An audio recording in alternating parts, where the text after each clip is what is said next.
Part of the strain on our hospitals is the shortage of nurses. Our Paula Suro spoke to two nurses who say it is getting worse. She's joining us now live tonight from Grady Hospital. Paula.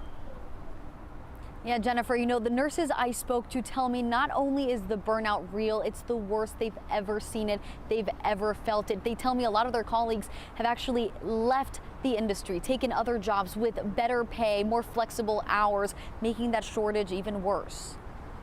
I know that some floors in the hospitals are being closed because there isn't enough staff to cover those floors. That's a reality the registered nurses we spoke to are facing on the front lines of the COVID-19 pandemic. And it breaks my heart to see a lot of my coworkers, they're leaving. The agencies are paying so much money now. And if the hospitals don't catch up to what these agencies are paying, the nurses are going to leave. Nonprofit Georgia Center for Nursing Excellence, which tracks staffing trends in the nursing industry, says that back in 2019, there were more than 31,000 registered nurses positions to be filled.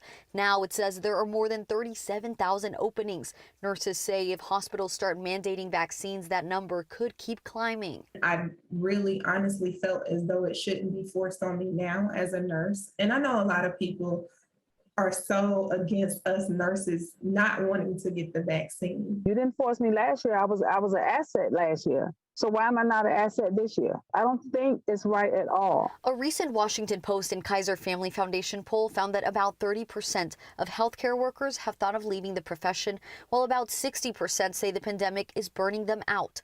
Ashley Blackmun, president-elect for United Advanced Practice Registered Nurses of Georgia, says the nurse-to-patient ratio right now proves how bad the nurse shortage is. Never seen anything like this before. I have friends who work in urgent care, and they usually at this time of the year see 30 patients a day. Now they're seeing 130. There are still 60 people in the waiting room and waiting for 10 hours.